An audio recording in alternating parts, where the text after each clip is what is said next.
Hello and welcome to an all-new episode of the Up the Coast podcast. As always, I am your host, Tyler, and I am joined once again today by the North Carolina expert himself from both the Locked On College Basketball and Locked On Tar Heel podcasts, Isaac Schade. Isaac, thank you for joining me. Man, it's great to be with you, Tyler, on this I don't know, frigid day for most of us. Although we've just been having a fun conversation about how my definition of frigid as a Southerner comes nowhere close to you as a great Pittsburghian. Yeah, there is an ACC definition of cold, and then there is Pitt, Boston College, Syracuse, and Notre Dame are in this conference That's definition of cold. that's right. And then, meanwhile, amidst all of the game time changes and winter storms and everything, the conference just got lucky that Cal was playing Stanford last Saturday, and that game got to go off without a hitch in what I can only imagine was like 65-degree weather. Yeah, the bunch of jerks, and in SMU too. Well, I guess Dallas got hit with some ice too. So, man, crazy. Yeah, it was a wild one for sure. But you know what else was wild on Saturday? The fact that I had basically punted on North Carolina's chances of coming back against Virginia. I mean, that game was on the border of hitting blowout territory by the half. I was starting to kind of think in my head, wow, how far can this Virginia team really go in the NCAA tournament? I was so impressed. And then all of a sudden, North Carolina flips the script and comes back without even having Henry Veesaar on the floor. But Caleb Wilson, Jaron Stevenson just taking on the starring roles, even though it wasn't those two stud bigs, it's still the front court powering North Carolina as always. Yeah, Tyler, it was pretty crazy. I was right there with you because, for those who might not be aware, Carolina had just beaten Notre Dame at home right before that, but prior to that had lost 3 out of 4 at all those new ACC schools we just talked about. Lost at SMU, got swept out in Northern California with a barely win between Wake Forest in between. And a lot of that was because of Carolina's lack of defense, which had been really their DNA and calling card earlier in the season, not able to stop 3 point shooting, all of that. And it was just like, well, now you got to go to Virginia, who, for my money, Tyler, coming into that game, and I need to reevaluate it. I haven't thought about it again, but I was having Virginia as the second best team in the ACC because essentially, dude, it's a conversation about, all right, so Duke's going to win, but who's next best in the conference? So maybe that's something we come back around to. But then North Carolina down 16 with just over 2 to go in the first half goes on this little 7-0 spurt into halftime to get it down to 9. I literally remember writing in my notes, can they make that matter, or was it just a nice little spurt heading into halftime? And boy, did they make it matter. As you said, it was Henry Vesaar's worst game as a Tar Heel, the only game he hasn't scored in double figures. That makes it all the more impressive. Jaron Stevenson barely played in the first half, scores 17 in the final 13 minutes. But Tyler, points or not, the two things that really stood out to me, one about Jaron Stevenson, was even if he's not scoring that much, if he could have that level of assertiveness, of aggression, game in and game out, I think that puts him where he needs to be. But the other thing that really stood out to me that I think is the true ceiling changer for North Carolina was Derek Dixon's playmaking. He has started now 3 games in a row. He scored in double figures in all 3 of those, but 7 assists and 1 turnover in this game against Virginia, multiple of which were that Kendall Marshall pitch.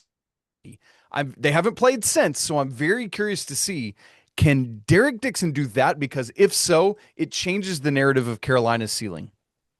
Yeah, and the conversation around Derek Dixon has quickly shifted here too. I felt like this was honestly maybe just 2, 3 weeks ago a real Dixon versus Kai and Evans conversation that Yeah. to me really bubbled up in what was it, Fort Myers? Was that where the tournament was? Where he was Yes. so good in the St. Bonaventure game and then played fairly well against an elite Michigan State team right after that.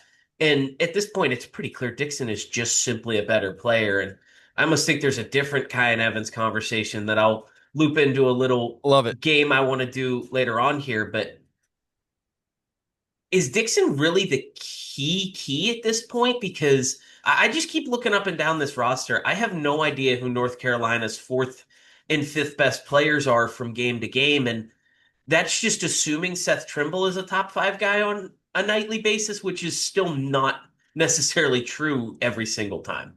That is a great question to ask. Yes, it's clear and obvious that it's Veesaar and Wilson as 1 and 2 in some order in any given night. Obviously, Wilson, the better pro prospect, the higher ceiling. But it's funny because it's this complete flip of last year, Tyler. I remember, I feel like we talked about where Carolina's front court was the issue and the back court felt like you knew what you had with them because of RJ Davis. And because I know Elliot Cadeau's up and down at times. The other night for Michigan when they almost lost to Nebraska, 7 assists, 8 turnovers for him, right? Like that's the Elliot Cadeau experience. But you at least understood that and you knew that he could be a playmaker. With North Carolina, yeah, the big questions have been I think you can trust Seth Trimble because of his veteran leadership, because of his defense, because of his explosive athleticism. So let's assume that he is the one of the top three there. So then your questions are at the other two guard positions, either definitely at the one and either at the two or the three, depending on where you put Trimble. If Derek Dixon is as going to be able to continue doing what he's done now, not hit a freshman wall, things like he did in basically winning the Kentucky game down the stretch in Rupp Arena, then you've got four of your five positions solidified, and that puts you in great shape. But then it obviously is a question mark at the other guard position that I don't think Hubert Davis has fully been able to solidify yet. Is the best I hesitate to ask this question this way because I'm not sure it's the best answer necessarily for crunch time. But if we're just saying, hey, who needs to take 20 plus minutes night in, night out, and we might as well toss him into the starting lineup, is it just Jaron Stevenson? Yeah. Because it does feel like he's better on a game to game basis than all these other guys. Now, it hurts your rotation a little bit because it makes it tougher to swap around Veesaar and Wilson. I personally don't care because I actually think there is something to Zayden High. And I just want to keep putting him out there for 4 minutes every game to see if it ever happens. But that might just be me. Yeah. No, I think you've hit right onto it, Tyler. The issue for North Carolina is that I truly think they're at their best in crunch time with Jaron Stevenson as part of that rotation, whether it's all three of those guys together or continuing to rotate them. But the problem is you don't have a reliable, trustworthy big outside of him behind Veesaar and Wilson because there is something there with Zayden High, but he's not been able to prove it at any level of consistency throughout his career, essentially. If we could go back to the offseason, for a while, you thought you had Van Allen Lubin still in the fold as your backup five, and that would have been It's been phenomenal, incredible. right? The other thing that I've learned in recent weeks, Tyler, is that Jalen Washington probably would have stuck around accepting a backup role had Van Allen Lubin left earlier. But now he's at this Vanderbilt team that's having some sort of year. I know they lost 3, but they got back on the horse this week. So either way, whether you have Van Allen Lubin or Jalen Washington as a backup 5 for these guys or could rotate at the 4 and the 5, then you can start at the 3 without hesitation because you know you've got rotational coverage throughout the game. And I think that solves what you're asking about. But as things stand right now, Jaden Young has started the last 2 games for Carolina. I don't think he's the answer. In fact, he only played 7 total minutes against Virginia.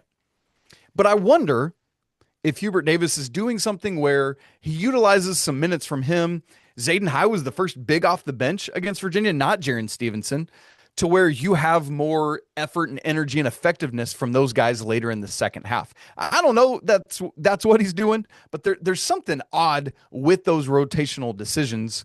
But yes, Tyler, ultimately, the best version of Carolina includes Jaron Stevenson in the lineup, not to mention, like, because of who he is as a defender. But this dude on a bad free throw shooting team, oh, by the way, is the best free throw shooter by a percentage this season for the Tar Heels. His 3-point percentage for the season is bad, dude. It is so bad. But in ACC play, I'm trying to scroll back in my Twitter feed because I put out the numbers earlier this week and I'm trying to remember what it was. But essentially, Jaron Stevenson in ACC play is shooting. Oh, I found it. Good. In ACC play, 47% from 3. And in the last 6 games, he is 57% from 3. And so in so many ways, Jaron Stevenson needs to be in the lineup as much as possible. And just the extra length, too. And I think the big conversation that we really got to have is what the hell happened to this North Carolina defense that I mean, correct me if I'm wrong. I never personally thought that it was a real strength this season, and we saw it. We saw the cracks in the non-conference season. Like Michigan State just kind of Started pushed to through show, it. yeah, yeah, Yeah, yeah. I mean, and you look up and down the box scores. There was no kind of gaudy point totals that they ever gave up. Like what was their worst? It was they gave up 74 to a whole bunch of Yep. various different teams. I think the first half against Ohio State was kind of a wake up call, but all of a sudden they went from solid to mediocre to it is flat out the worst in the ACC per Ken Palm in conference play. Yeah. Like, what happened? Is this just better scouting? Because it's not like there's a bunch of elite defenders on this team that they're staying away from. There are certainly guys that you can pick on, but are there teams just doing this better? Yes, great. Let me put more context around the numbers you were talking about. Through non conference play, those 13 games plus the first game of ACC play, Florida State, Carolina Yeah. never allowed 75 points, right? Like everyone was under 75. Since then, they've held exactly one opponent under 75 points in the 6 games since. The numbers have gone through the roof, Tyler. And it started with the game at SMU where Boopy Miller just went absolutely bananas. And then there was a string of lead guards that just had their way. And then as part of that, there was 5 straight games where teams made 12 or more threes in every one of those games, which is insanity. I went back through as far back as I could in Carolina history, back to like 97, 98. Never had there been a streak of 5 games of allowing 12 or more threes in 5 in a row. Um, and so a big part of the problem for my money's worth is like, as you said, not really a ton of individual guys you look at and you're like, wow, you're great. Seth Trimble has that reputation. He had some iffy moments. Jaron Stevenson is good in that regard. I thought the guys that were getting picked on most were Wilson and Veesaar, but you can't take them off the court. But a lot of video of Caleb Wilson. Any of you can go find it on Twitter of him getting sucked into the lane, not recognizing or identifying where he needs to be, like in transition defense, for example, not getting back out to where he needs to be, getting picked on a little bit in pick and roll coverage, and the same with Veesaar. And so that's why, in some regards, when Veesaar was on the bench against Virginia and you had a Stevenson Wilson front court, things were better defensively because they could recover and rotate well and were more switchable. You can't switch 1 through 5 with Veesaar in the lineup. It's just impossible. With Stevenson, you can basically do whatever you want to do in that regard. And so I think it was better scouting. I think it was, hey, we need to keep finding switches until we get those matches we want, take wide open threes, but also get to the rim at will, even though you've got this massive front court. And so it's a combination of a lot of things. I saw some steps in the right direction, both against Notre Dame and Virginia, but I still don't think it's great or perfect, Tyler. But here's the funny thing. Things have flipped now in conference play where North Carolina, as you said, showed some cracks, but the analytic numbers were okay. But in calendar year 2026, so since January 1st, the Tar Heels are number 2 nationally in offensive efficiency at Torvik, at barttorvik.com.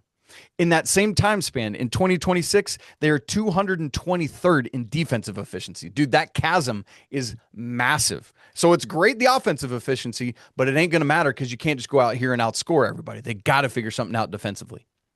And you know what's amazing? And certainly different metrics here too, but over that same time period, we said North Carolina second in the country in offense. At that same run, Ken Palm has Duke with a better offense than North Carolina. But going back to the defensive discussion, and for all of the faults of the big men, Caleb Wilson's also the only guy on this team who actually forces turnovers. Carolina's in the bottom 20 nationally in Uh-huh. turnover Yep. rate. Yep. It's based in that's despite some very good numbers from Wilson and Veesaar blocking shots as well. But I actually want to go back a little bit further. You mentioned that string of guards that killed them. Something I was kind of dove into a couple weeks ago. It started with Jeremy Fears of Michigan State, It did. who really roasted them. Then Carolina played a bunch of subpar teams, and Kentucky's guards without Jalen Lowe is not exactly anything special to write home about. What was weird is Trimble was spectacular against Bruce Thornton of Ohio State, but then you get into conference play. Hoopy Miller, Juke Harris, Ibuka Okore. Day-Day Ames, I don't think you can say killed them, but he was super efficient on Yeah. a low shot volume. And Yep. these teams that North Carolina has kind of turned things around against, it would have been fascinating to see them play Marcus Burton. But Notre Dame's entire offense is, can Jalen Harrelson just run guys over? Well, he can't run Caleb Without turning Wilson the ball over. over. Yeah. Or do you see what happened when they played Virginia and they just get scalding red hot from three? North Carolina can defend against that, and then Virginia doesn't have that killer kind of downhill. It's somewhat Malik Thomas, but even that, the Right. the Right. offense more runs through Chance Mallory and Dallin Hall, but neither of those guys are looking to drop 25 on you. So it's a fascinating spot, and I'm kind of just looking ahead. Georgia Tech, no. Syracuse, JJ Starling thinks he can. Duke, I mean, even Isaiah Evans isn't kind of that type of I know that's the player. thing. It's like, yeah, with a lot of It's a people look good at Duke. run. Yeah. Like, So, yeah, I mean, I'm looking at like Trey Donaldson's coming up, and then Kadir Copeland maybe on NC yeah. State, And he's a and big then guard. Conwell and Brown might lay waste to them in a way I that they haven't been doing to other teams that lately. that game as you said, looking ahead, that is the one where I sit here and shudder in my pants a little bit because Brown is now back, hopefully healthy, man. I back injuries, man, always make me super nervous, but he's played twice now. We'll see going forward. But yeah, that combination of him and Conwell and Isaac McNeely, I mean, my goodness. Now, Louisville's front court doesn't concern me all that much, and so it could be a balance there. But man, the if it's one of those shooting days like Louisville can go on or Alabama can go on, you're toast and you got nothing you can do. So that's the one that gives me the most fear throughout the rest of ACC play. Yeah, that might be a first to 90 game. What are we looking at here? It's a big Monday. I think this is Yeah. the week after President's Day. I don't think it Yeah. is Ken Palm has President's it Day, but Carolina 82-81. yep, that feels low, Woo. Yeah, honestly. I think so. Now, going back to your point, Tyler, about all these guards, it was funny because that Thanksgiving Day loss to Michigan State when Jeremy Fears went nuts, that was without Seth Trimble, and so contextually, a lot of people thought, yeah, but Trimble probably would have shut down Fears, and maybe Carolina holds on to that lead they had against Michigan State. But I think that's been proven wrong, right, in ACC play, where, as you said, that the Ohio State game, Trimble shuts down Bruce Thornton. That was his first game back from the broken arm. But it's not been the same level. And so I'm really curious to see. And as you just pointed out, going through the upcoming schedule, I don't know.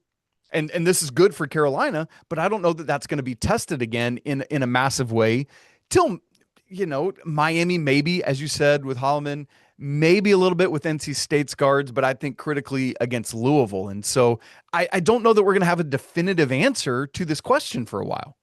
This might be, you kind of just cross your fingers and hope that the wrong matchup doesn't come ruling in the second round of the NCAA Yeah. tournament, or hell, where Carolina's at it, first round, maybe Yeah. even. Yeah. Cause they're in like, at bracket matrix right now, they are kind of in that, like in that 5 seed range. And I don't think with what their resume is, and if this is getting too far ahead, stop me. But I don't think 1 or 2 seed is in range unless they just go crazy. I This think, team is not a 1 or 2 seed. I think we know that by now. yeah, I think their ceiling is probably a 4. I think their floor, and I'm saying floor, not like you lose every game the rest of the season. Floor with what will most likely happen is probably 8. So I would say they're in 4 to 8 range. Could they drop below 8? Absolutely. I just don't think I don't see the floor dropping out much more than that.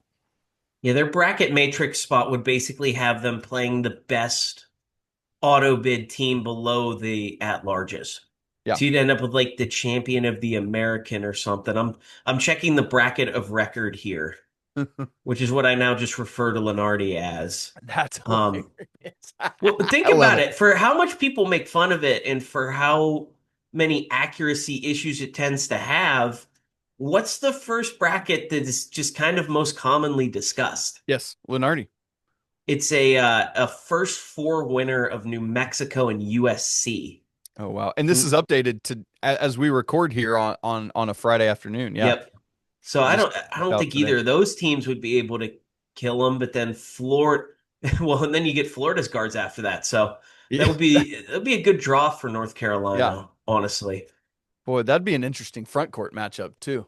Florida That would and Carolina. that would just be fantastic. I was kind of daydreaming as Virginia was playing so well of a like Virginia St. Louis 3-6 matchup on that day, but North Oh. Carolina Florida might be even better. Now, if we play out that bracket for those obviously you guys who are listening and watching to this obviously aren't seeing it, but on the other side of that bracket is Villanova, San Diego State, Illinois, and Wright State.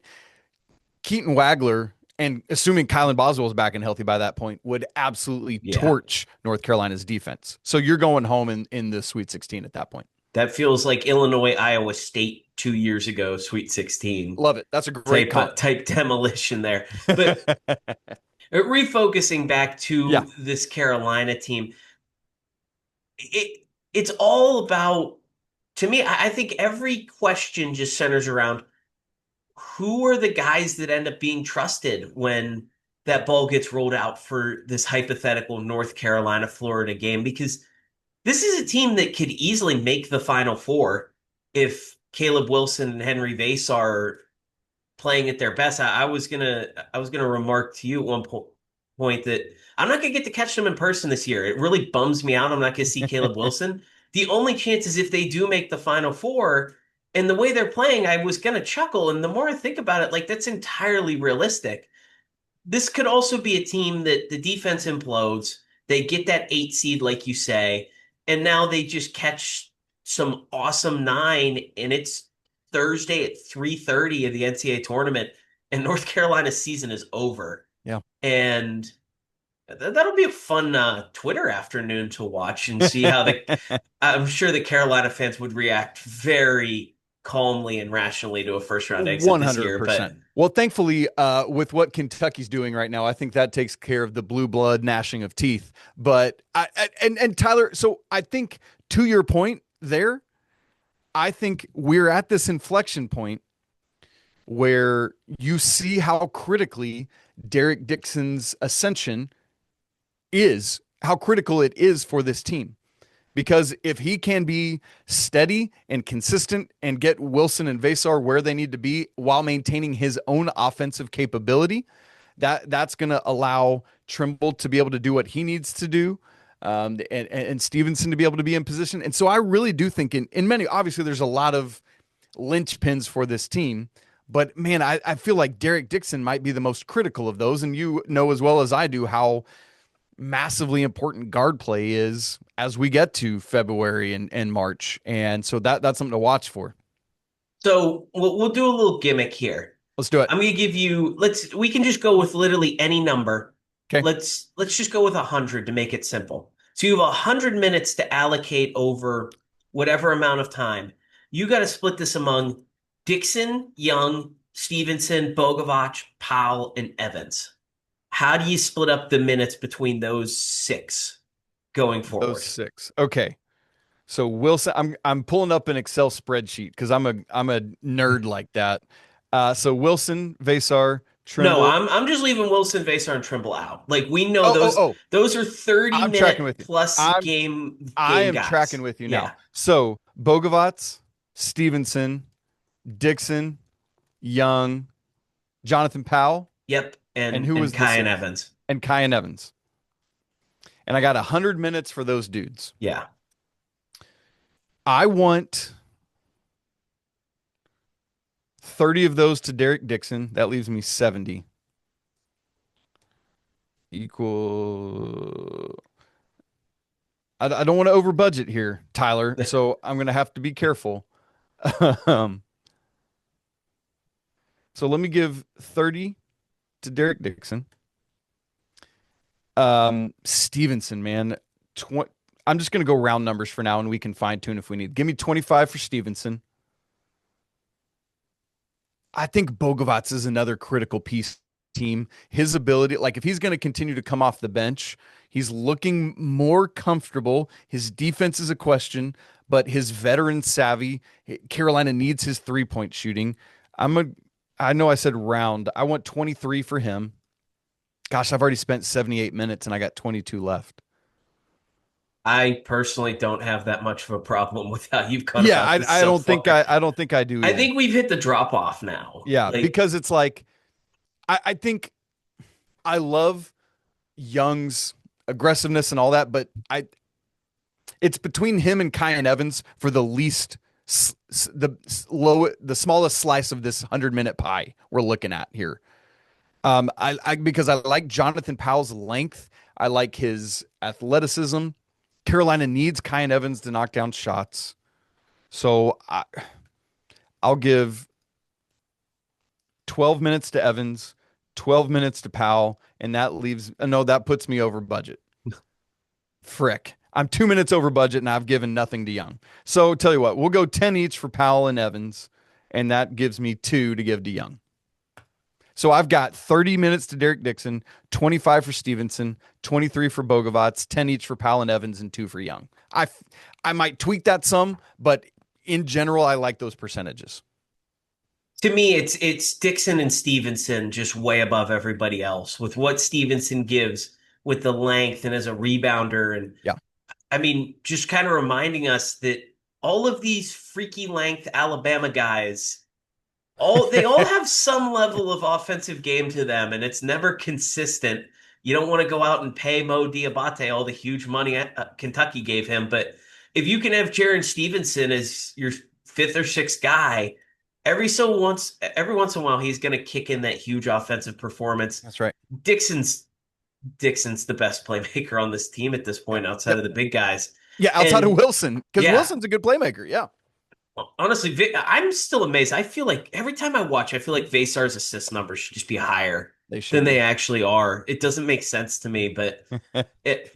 And then Bogovac, who on certain nights I literally would not even want him looking at the court in the second half. And I'm amazed that he's still only shooting 32% from three on the season. Yeah, But he's the only one of this group that for 4 or 5 minutes can just take over a game you can. offensively. You can. And it's that I mean, true boom or bust kind of guy, right? And that's the key. Now, the nice thing is Bogovats himself has some playmaking capability, is not overly prone to turning the basketball over. I'm trying to get to my one of my spreadsheets here to look at his season assist to turnover ratio. Yeah, his assist to turnover ratio is 2.7 to 1, right? And so on the season, 51 assists, 19 turnovers. And so on a team that doesn't have a true playmaking pass first point guard, there's a lot that he can add in that regard as well. The problem is he gets a little unhinged at times. Will get himself too far under the basket. Um, that kind of thing, right? Without a sure direction of what he wants to do. And so if there was some consistency, and I don't know Tyler, what I've battled all season is what of it is, hey, he got to America really late in the game because there was all sorts of mess with visas. He found out about an hour before Carolina's first game that he was actually eligible and could play. And so it's like, did he never just get caught up to speed, almost like Isaiah Dennis for Carolina, who feels like he should be able to contribute more, but because of like a finger surgery, I think he's just behind the 8 ball and as a freshman never caught up. Like I've battled, like, is it that? Because the numbers and stats of what Luka Bogovats did over in Europe far outweigh what we're seeing this season. Is it because he's not able to assimilate to this American college basketball game because of its differences? Whatever the case, it's not fully there yet, but we see it peek through at times. It's just those hot little shooting pockets that make me feel so much better about him. Yeah. I think part of it is his minutes gotten yanked around too all Yeah. Yes. season. He's Yes. coming off the bench, barely playing early on. Then he's a big minutes starter. Now he's back off the bench, and it seems actually to just be more comfortable in that role. But yeah, the big one I want to talk about too is Kyan Evans because as I'm watching him clank shots against Virginia, and I found myself wondering, like, does this guy even have a purpose on the floor anymore? Because like Jaden Young and Jonathan Powell, to me are just guys that you toss in when you need some defensive Some energy, minutes. Yep. or all of a sudden, like, oh, Seth Trimble actually needs a blow for 4 minutes. We got to go grab somebody. And that's really the whole purpose for them. Although Jaden Young offensively may have saved the Wake Forest game for Carolina, which Is without a wild that statement. one, I'm if they blow that lead, I can't even imagine how high the panic meter is right now with Carolina. But Yeah. yeah, Kyan Evans, like what is he bringing? Am I missing something, or is it just kind of that we paid this guy a lot of money? He was good last year. Let's just keep throwing him out there and see if he finds it. Yeah. No, I think it's the latter of those things. One of the things that was a feather in his cap last year is playing right alongside Neat Clifford, right? And it allowed Evans to be a better version of himself because Clifford really was more the playmaker, more the distributor, drew so much gravity for Colorado State and allowed Evans to do what he does really well, which is be a shooter. Now the question is, with Derek Dixon inserted now, could that allow Evans to find that kind of thing again, right? Where he doesn't have to be the playmaker and could be more of a shooter, could get to the free throw line where he's like an 80% free throw shooter for his career. I don't know that he can because I haven't seen it. And this feels like maybe it's another portal miss similar to Cade Tyson last year, which doesn't, he can't do it anywhere. Obviously, man, I love what Cade has been able to do at Minnesota this year. That's incredible stuff. But it feels like it it isn't working. But as you said, in this day and age, it's like, here's the dude we paid the money. And so we got to keep trying to see if it's going to happen. Now, Hubert Davis doesn't strike me as the type of person who is going to play somebody just because he paid him a bunch of money, right? But still, there is that thing in this era of college athletics that you're going to continue to do. Um, and so right now, there's not much point in Kyan Evans getting a ton of minutes. He did he was what I guess it was the Notre Dame game. He was 3 of 5 from three. And it's like if there was some consistency to that, great.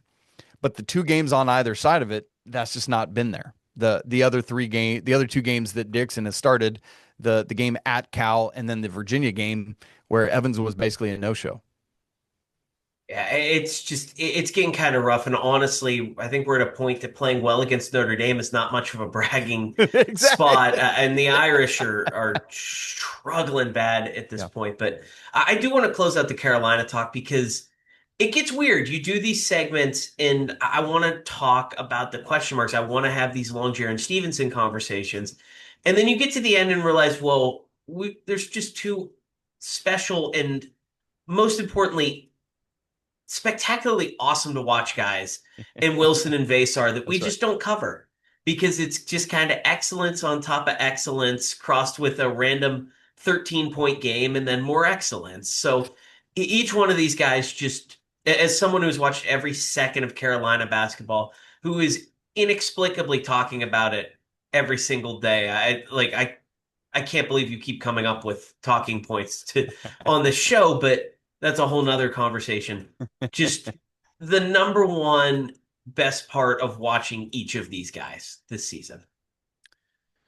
With Wilson, you're tempted to say the dunks. You're you're and part of that is hilarious to me because there is a narrative for some people that all Caleb Wilson can do is dunk. Well, if that's all you can do, fine. He's going to get paid many millions of dollars to do it because he's leading the nation in dunks at an insane number. Which, by the way, the counting on it is completely wrong. I've been tracking the actual thing, and a lot of the box scores, a lot of the play by play have gotten it wrong, and so the actual number I'm pulling up in real time is 63 for Caleb Wilson, which is absolutely absurd. But Tyler, like for those who would say that, clearly, like, tell me you haven't watched Caleb Wilson without telling me you haven't watched Caleb Wilson, because his mid range game, his like just motor. I need to stop and think about this at some time. But when you think a front court player for North Carolina with an insatiable motor who just does not stop, you go immediately, bro. I would have to go back and think about all the players in between to think of if I've seen another Tar Heel with the same just go, go, go, go, go motor that he has. There's other guys that maybe ran the floor differently. Like I think about Tyler Zeller, who was just a gazelle running the floor ahead of Kendall Marshall dimes all the time. But that's part of it. But to put an answer to your question with Caleb Wilson, it's funny. It's not even a basketball specific thing. It is his personality and his charisma that endears fans and teammates and opponents and coaches alike to him. He's just got this. There's just one of those dudes that's just got that relational engagement that you want to be around, and that's fun. And even when he says ridiculous things, it's like, oh man, that's just Caleb out there talking about putting belt to people's booties, right? And that kind of thing. And so for me, aside from the NBA capability that's ahead of him, all the lottery pickness that's ahead of him, it really is who Caleb Wilson the human is that sets him apart and that makes it must-see TV day in and game out. Now, that said, let's not forget what an insanely good basketball player he is. As for Veesaar, this dude, nothing makes me more happy in watching a North Carolina basketball game than watching Henry Veesaar yell. Henry Veesaar yells a lot. But I think the thing for me is what I love about being able to watch him is here comes this guy who was, kind of severely overlooked at Arizona, but a lot of that is he's coming off injury. You've got Krivas, and that Arizona team this year, by the way, Tyler, is something different, man. My goodness. Jaden Bradley, you put Jaden Bradley on this North Carolina team, and we're having a whole different conversation. Anyway, with Veesaar, his ability to do a multitude of things is what makes me sign up to watch him game after game. He can get inside into it. He can block shots. He can rebound. He can score. But Carolina has literally never had a big that could step out and shoot the ball at the level he can. It's not a crazy high volume, but he leads this team in 3-point percentage. And so that inside outside capability that he has, you talked about it earlier, but I think he should have more assist numbers than he does. The connectedness of these two guys, their big to big passing is insane. And so for Veesaar, I think it's his all around offensive capability that keeps me coming back for more. The big to big passing. I was waiting to see if you said it because that's my favorite part. It is amazing that both North Carolina and Duke have that at the same time with Boozer and Gungba as well. But Oh man, that's another fun front court, man. Good grief. before we close out with North Carolina, I do want to dip away for 1 second here because you are the host of the Locked On College Basketball podcast as well. By the time everyone hears this, it will be February, I think. I don't know. I've lost track of the days February at is this point. Sunday. Okay, so it might not be. But regardless, we're about a month and a half out from the NCAA tournament. So just looking at the whole national landscape, the team that we will be all talking about far more the first week of the NCAA tournament than we are right now is who? Oh, that's a great question.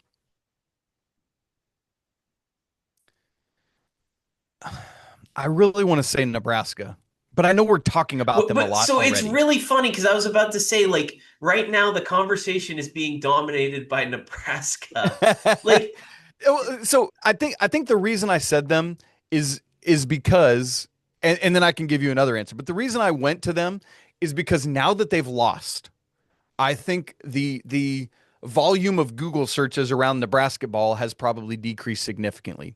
I think the amount of people just coming to our sport from football are like, okay, sure, but it's Nebraska. They've literally never won an NCAA tournament game.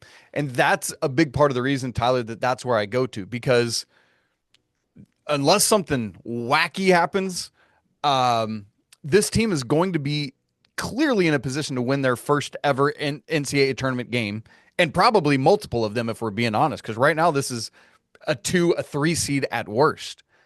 And so I think they're going to be the team we talk about even more so than we are now, because that's going to dominate the headlines in a big way. Because I from watching them play, like that performance at Michigan, I feel better now excuse me, about Nebraska than I did going into that game. And they did that without two of their top three leading scorers. And so that's why I gave you them. Uh, but man, if we had to go somewhere else, let me see who I want to.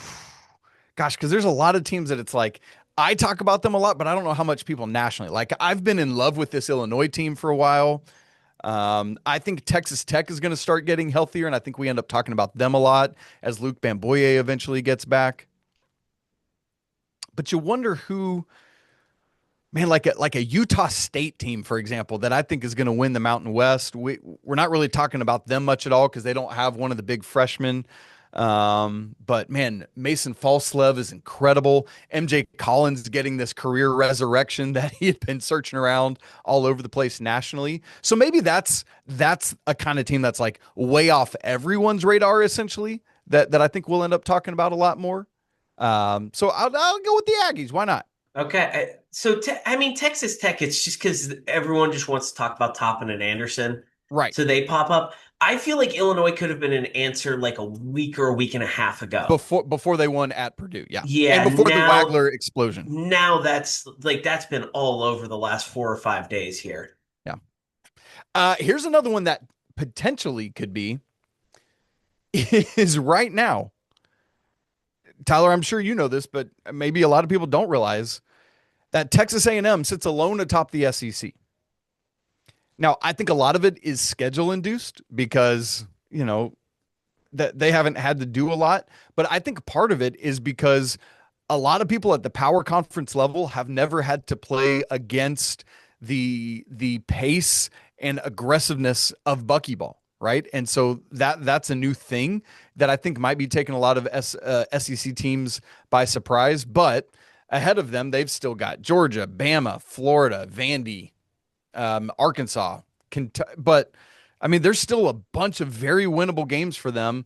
But like Ken Palm predicts them to have multiple, like have a losing record down the stretch. So that might fall off some.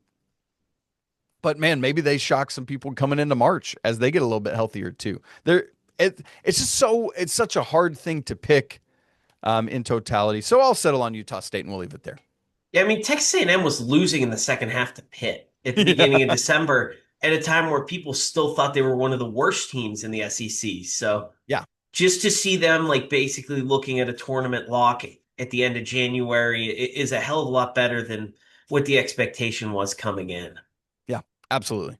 But final question for you. Okay. North Carolina. We got to close out with the Tar Heels. They end up with, you know what? I think the best kind of 50-50 question here, do they end up getting to that top four of those double buys in the ACC? Ooh, I just did a buy or sell on that earlier this week on Locked On Tar Heels, and I bought a top four, so I need to stay consistent with that answer. But part of it is as you look at the upcoming schedule, um, there are a bunch of wins in there. There's some losses in there, guaranteed. They are not going to win out, no way. But outside of Duke, I think part of it is North Carolina related. I think part of it is the rest of the ACC related. Who is the second best team in this conference, Tyler? I truly don't know the answer to that. I think it's Virginia. I I think it think is too. like with Michael Brown now back, assuming he's going to stay back, does Louisville start popping back up again? But they have sorely underwhelmed me. From I picked them preseason to win the ACC, man. Like So did that I. that ain't happening. Clemson pops at times. NC State, can they get things figured out? Miami, Carolina lost to SMU.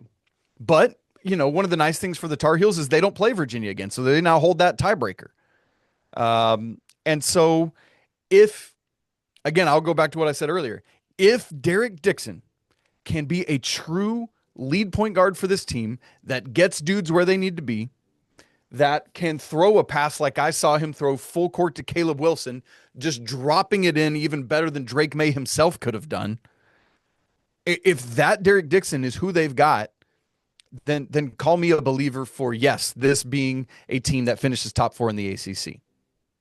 All right, we will see what happens But Isaac Shade, where can all the good people find your work? Man, you guys every day on the Locked On Network at both Locked On Tar Heels and Locked On College Basketball. You can find me there on YouTube or on your favorite audio podcast platform. Social media wise, I'm most active on Twitter at Isaac Shade, just my name. That's one of the nice things about having a weird name is I have that handle. Also, I've started dropping more on TikTok because that's just where people are finding a lot of short clips and stuff like that. But man, love interacting with everyone, and so come find me. Let's chat college hoops, baby. I absolutely love it. Yeah, everyone be sure to go follow Isaac. He's putting out the content every single day for you. It's sometimes it's overwhelming to see they keep popping up in the feed, but game recaps, game previews, special guests, be sure to go check that out. Isaac, thank you for joining me. Thanks for having me, Tyler. Appreciate you, brother.